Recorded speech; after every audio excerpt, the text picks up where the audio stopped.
Welcome to New York's #2 sports show. The Rangers lose again, this time by a final score of 3-1 to the San Jose Sharks, completing their road trip, winning the first game in Philly, and then going out west and losing all three of those games to the Ducks, Kings, and Sharks.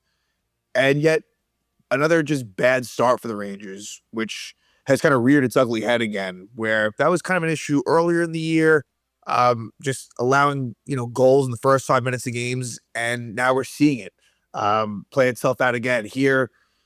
Two power play goals, a little more than 3 minutes into the game, and then another goal for San Jose 7.5 minutes in.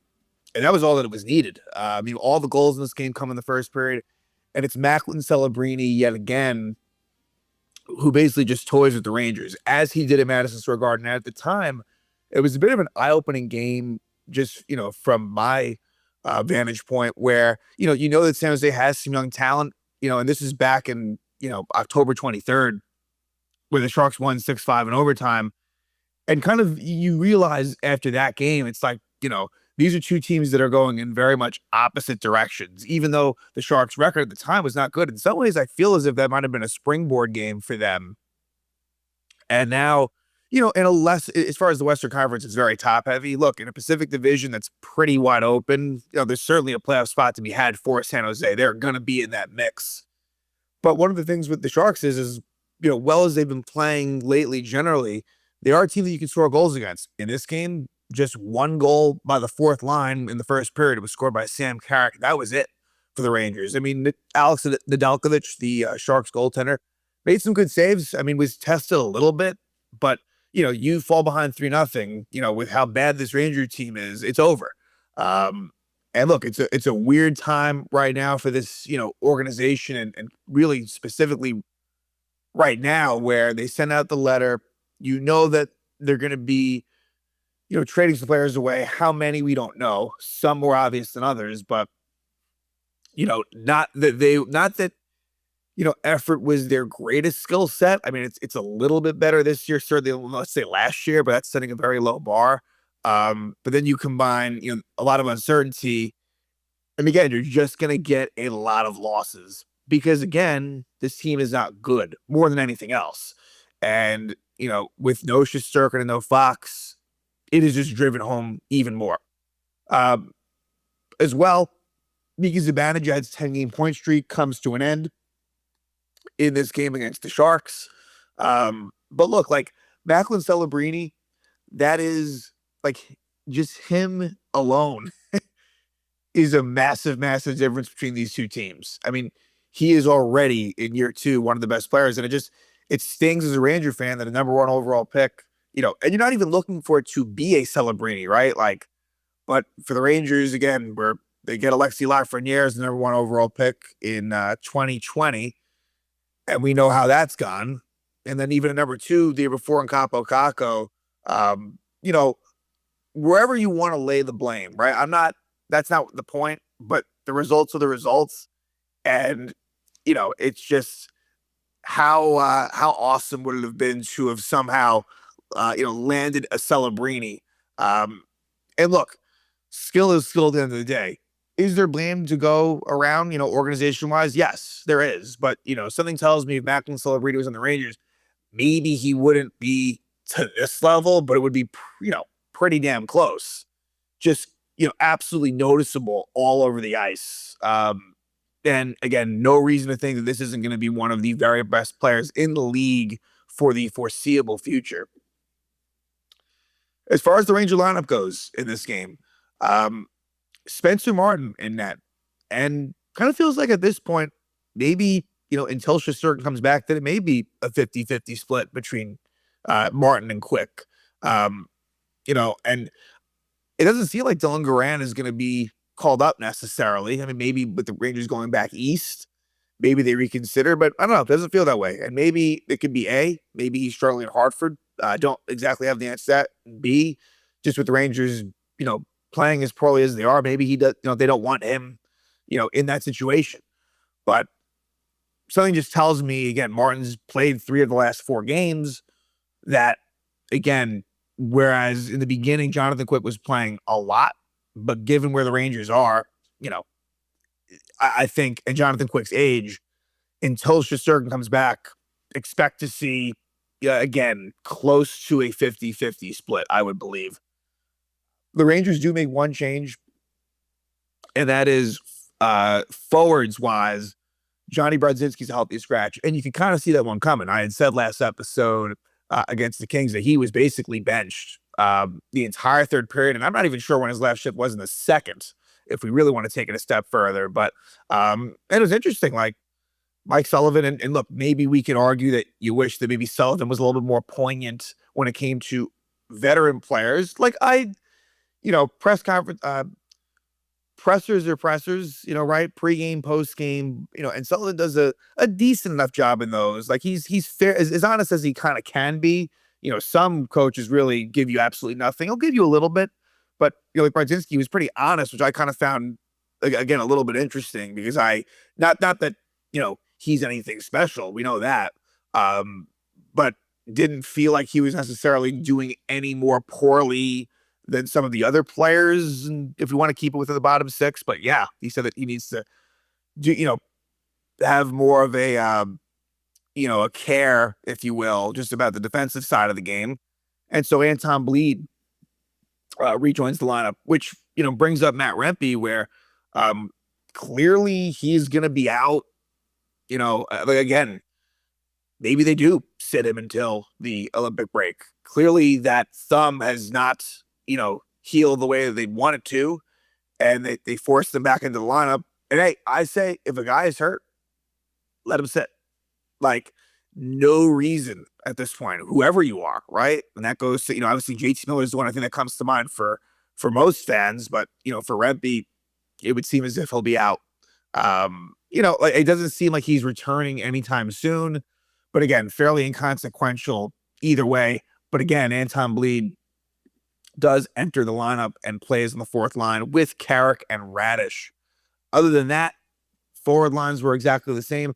Only thing I'll say on defense is, even though it started out with Soucy with Borgen and Robertson with Morrow, that got switched. And we've seen that as well. So it's not too surprising, where it ends up kind of being Robertson with Borgen and Soucy with Morrow. And I will say, I think that Scott Morrow has actually looked not that bad. Haven't seen as many defensive gaffes, has done a nice job, and it's, again, with no Adam Fox, you don't see many offensive-minded defensemen on this team.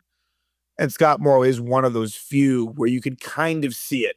And it's a little bit different, right? Where, look, there's a lot of struggles to be had. We've spoken about it with Braden Schneider at length. I think Will Borgen has struggled quite a bit, and that's kind of gone a little bit under the radar as well. But, I have no problem with, letting Scott Morrow play as much as possible, right? That's what this is going to be all about, right? The Gabe Perreaults, the Scott Morrows, Brennan Othman, Noah Laba, like young players getting ice time, getting, chances in key situations, while, veterans, some are going to be dealt, some are still going to stick around. But, I think that there's a good chance that you're going to see a lot of younger players, and it's, kind of sink or swim as far as, what they do in relation to, are they a part of the mix next season? So look, this recap, it's pretty simple, honestly. I kind of teased before. It's really all happens early. And yet again, the Rangers taking early. That's part of the thing too. Rangers taking early penalties. And this time it's Mika Zibanejad, 29 seconds in, tripping Tyler Toffoli. You just can't have that. Rangers just a team that, and I know that, especially I said in this situation, that it's not the easiest thing, but you gotta be there at puck drop. Like, that is inexcusable. And hey, that does fall like on Mike Sullivan as well. Look, Mike Sullivan is someone that, sure, maybe this year he won't, he won't be someone that the fans talk about much, right? It's all about Chris Drury, the players. But I have my questions about Mike Sullivan as well. I do. I know that, again, He's well polished, and the resume is good. Although again, it has been a while since he's had real, true success. But it's not his fault. Don't get me wrong; it isn't. Like again, I've said this year after year. It doesn't matter really what head coach you bring in here; it's not going to change much. But still, there is a little bit to be desired as well. But Zibanejad takes the early penalty. And at 109 of the first, it's Macklin Celebrini scoring his 25th goal of the season, assisted by Toffoli and Will Smith. Here's a situation where Taylor Radish, who had a pretty bad game, is unable to get the puck out of the zone. And then San Jose moving the puck well, and Toffoli, who's to the right of Spencer Martin, finds Macklin Celebrini backside, scores past Martin, and he just beat JT. I mean, look, JT Miller, I don't know if you want to say he fell asleep, whatever you want to call it. Celebrini finds a little bit of an opening behind Miller to score on the feed from Toffoli, and it goes off Celebrini's skate. Completely legal. Wasn't a kicking motion at all, but just getting where he needed to get to make it 1-0 Sharks. And then at 123, Matthew Robertson is called for delay of game. He's been taking a shit ton of penalties, Matthew Robertson. No question about it. And again, another one that's inexcusable. And before that power play's out, the Sharks score. At 3:08, Pavel Rienda scores his 8th goal of the season from Misa and Graf. And here is one where Taylor Radish, it's a dump in by the Sharks, by Graf. And simply put, Misa beats Radish in that board battle. Braden Schneider tries to go over and help, but Misa makes a pass to an open Rienda, and he just fires a really nice backhand past Spencer Martin. So takes some skill on that one, but he had room, right? You put him in that situation, and you have the talent, and you're going to score. So that makes it 2-0 Sharks right there. Then at 4:26, Colin Graf interferes with Taylor Radish. Rangers don't score on that power play. And then soon thereafter, maybe about a minute plus after the Ranger power play expires, Macklin Celebrini scores again. Second goal of the game, 26th goal of the season from Smith and Graf. And here's one where Carson Soucy just turns it over. Graf forces the turnover, and then he just waits and waits and waits. Finds Will Smith, who then goes cross ice to Celebrini for the one-time slap shot goal. Pretty nice shot by Celebrini. Does a better goalie maybe make that stop? I'll also say yes. I think both can be true. Where Celebrini gets it off, but Spencer Martin, not I think probably could have done a better job on that. But a bad turnover by Carson Soucy. We've seen that a lot lately. His players really dropped off. And again, JT Miller, I don't know what he's doing here. He's just sort of floating around, doing nothing. And we've seen that so many times with him. You know what? If you're going to suck, that's one thing. But to preach all these things that he preaches and no bullshit, he's all bullshit.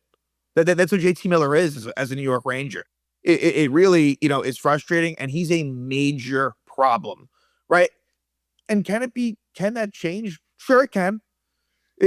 I think part of it is like him being named captain bothers me as well, right? But he's not the only one, but too many times for someone that has the reputation as this hardworking, meat and potatoes grinder guy with skill, I'm not seeing enough, full-on commitment. And the ironic thing is someone who kind of does have a reputation of maybe not always back-checking and doing what he needs to do is Artemi Panarin, who is also kind of involved in this one, where Taylor Radish, it's not really a great line change. So Panarin's on late. So I don't give him as much blame as Miller, but again, he probably could have done a better job getting back as well. And it's 3-0 Sharks. Then at 12:50, the Rangers get their one goal of the game. It's Sam Carrick scoring his 3rd goal of the season, assisted by Radish and Bleed. So for Anton Bleed, that probably goes down as his first point as a Ranger. It's kind of funny because he's been in the organization probably now for at least 3 seasons, if not more. It might be 4 actually. But he's been mostly at Hartford. But this is a play where, just good, puck possession by this fourth line. Scott Morrow fires the puck towards the net. Anton Bleed goes backhand to Nedeljkovic. Radish kind of fans on it, but I guess it goes off of him, and Sam Carrick corrals it. He just kind of wanted it more, honestly, and that's kind of rare for the Rangers these days, but Carrick goes into the blue paint area, and just bumps off the Shark defender and scores. It may have went off of John Klingberg and passed to Nedeljkovic, but either way, cuts the lead to 3-1. And then at 14:36, Taylor Radish, high six, Tyler Toffoli, again, continuing what was, despite the assist that Radish had, which was a pretty ugly one, to be fair. Not a good first period for him. Rangers do kill it off. At 18:24, Mario Ferraro holds Artemi Panarin. So the Rangers have a power play for mostly the end. It's a minute and 30 plus at the end of the first. Goes to the second. Rangers did have some opportunities in the power play, but ultimately were unsuccessful. And really, this first period, shots on goal end up being 17-11 Sharks, which doesn't really even tell the full story because I think at one point it was 9-1 San Jose. And the fact they had 17 shots on goal, right? That in and of itself tells you everything you need to know. Where San Jose was pretty much doing just about anything they wanted without much resistance from the Rangers. From there, second period was a lot better for the Rangers, but again, damage is done, right? Like, this is no silver lining situation. We've seen this a lot lately where it's like, oh, well, they fucked up in the beginning and then things were even. Great. Who cares? So second period, again, Rangers had more opportunities, but the two penalties taken were by the Rangers. Carson Soucy at 7:38 for roughing Rienda. Rangers call it off. And it forced it away. Will Borgen for holding Rienda. So, that's, but when you have a team that has speed like San Jose, you're going to draw penalties. Rangers don't have speed. So that kind of makes it tough and not a whole lot of skill. So the Rangers, more times than not, are going to be shorthanded more than they have the power play. And, that was very evident in this game where the Sharks had 7 power plays for the Rangers, 2. Rangers go 0 for 2. San Jose goes 2 for 7. And that's their difference. We go to the third. I thought the Rangers' second period was better than the third period. Rangers did not get a whole hell of a lot going in the third, and we've seen that a lot too. Yes, has there been, some comebacks in the third along the way? There has been. It's not always been bad, but many, many times. And again, it speaks to the Rangers. They are trailing a hell of a lot. When you think about it, like the Rangers, and when you lose, that's going to be the case, right? But they are, down early, and typically it stays that way. Or if they do have a lead, it's extremely short-lived these days. So in the third period, again, thought it was, fairly lackluster for the Rangers. I think the Sharks did a good job of keeping them to the outside and limiting high-danger chances. And at 8:33, Gabe Perreault elbows Macklin Celebrini. Not exactly sure what Perreault was thinking on that one. And then at 13:55, another Will Borgen penalty. He hooks Michael Misa. Rangers kill off these Sharks power plays. And yeah, Rangers eventually pull the goalie, and not a whole hell of a lot there on the 6-on-5. And the Sharks win by a final score of 3-1 against the Rangers. So now they'll head home to take on the Boston Bruins, who, the Rangers know this because they played them a couple of weeks ago in Boston. Bruins scored 10 goals. Bruins are playing well.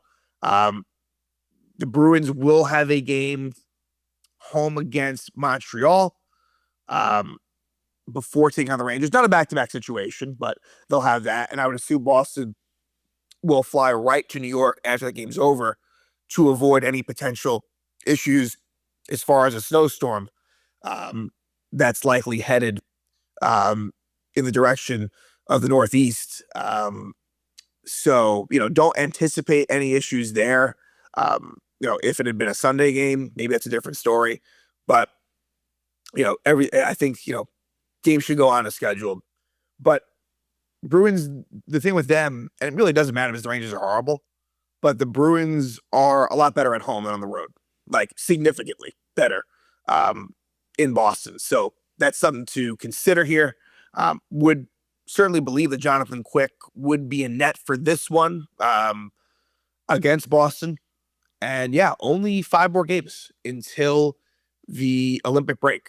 And I think more specifically, only 4 more games until the roster freeze, I'm pretty sure. So it's tough to say at this point. I would think that there will be some Ranger trade that goes down within the next week and a half or so. And maybe it's only one. And maybe it's fairly insignificant as far as who's the one that is dealt, right? Like a Carson Soucy doesn't really have as much of a meaning and feeling as an Artemi Panarin. But look, I want it to be more than just that. And Vincent Trocheck, I think, is a big one. I am all for that. Braden Schneider as well. I think you really have to consider. You have to consider all options here. leave no stone unturned and have conversations, because this team, it's going to take a while for them to really become a competitive team. I think it's going to take a couple of years. If you do execute it right, there can be a quick turnaround. Do I trust Chris Drury to necessarily do that? Not really. I don't. And it's going to, and really more than anything, drafting is going to be absolutely paramount and key. And right now, the Rangers are looking to have, even if they don't win the draft lottery, right, let's say they don't, this is ticketed for a top 5 pick. Just is. Especially, I know that Shesterkin and Fox coming back will, help them out a bit, but you are going to be trading away players as well, right? You traded Artemi Panarin. I mean, it's hard to imagine how that offense is going to look without him. So a lot of losses are headed the Rangers' way. I'm all for that. This is as bad of, a Rangers team as we've seen in some time, right? There's other ones you can think to roster-wise, right? I mean, the end of the Alain Vigneault era in 2018, that was a pretty bad roster. I mean, David Quinn's first year in 18-19, that wasn't very good either. But when all is said and done, this will probably rival that, right? If they really do trade away 3-4 players and don't bring anyone of real consequence to the NHL roster in, again, it's already not a very good team. So you can only imagine what it's going to be after they sell some players off. But that's kind of what we're all waiting for here, right? The games are the games, right? You almost kind of going through the motions of them, and it's what happens. What do they do from a trade perspective? That to me is going to be the most interesting thing of all. But yet again, the Rangers lose, and now they'll head home. So a Western road trip that sees 3 straight losses: Ducks, Kings, Sharks. Final score against the Sharks is the 3-1 final in San Jose's favor, and now the Rangers will head home to take on the Boston Bruins.